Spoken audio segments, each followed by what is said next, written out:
Благодарам председателе, почитуван председателе, почитуван премиер, почитувани представници на владата, почитувани колеги пратеници, почитувани медиуми, почитувана македонска јавност.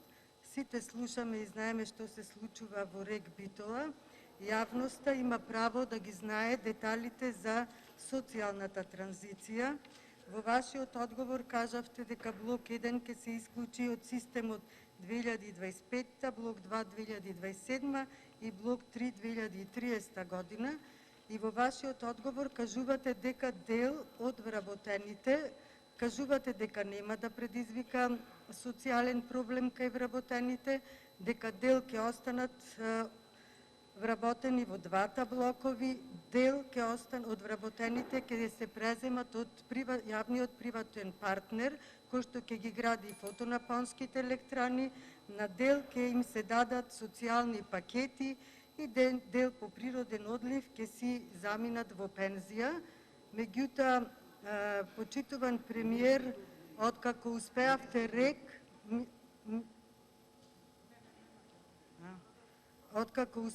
РЕК да го доведете до загубар, ова сценарио ме потсеќа и ме враќа назад во едноминато време, во времето на транзиција, кога успеавте сите фабрики да ги доведете до загубари, а потоа да ги приватизирате. Ми наликува на бомбона бизнисот, кога го продававте електродистрибуција и тогаш се кажуваше дека никој нема да остане без работа. Постепено, повеќе од 90% од вработените во електродистрибуција да останат на улица. Држава не се гради со рекет, со корупција и со криминал, докажана и потврдена од Стејт департментот.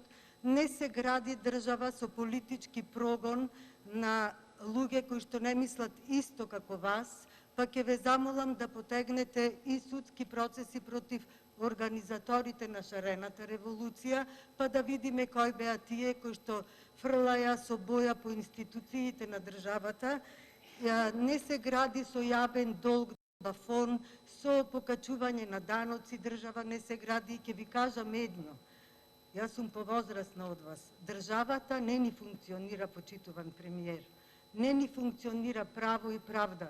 Немаме здравство, немаме образование.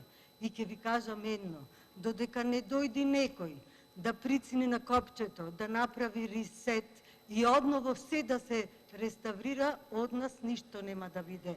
Ваква поделба на граѓаните на Република Македонија, ваква омраза помеѓу граѓаните на Република Македонија никогаш досега немало. Тоа не го мислам јас, тоа го мислат граѓаните на Република Македонија. Исконтактирајте и со луѓе кои што не мислат како вас. Ви благодарам.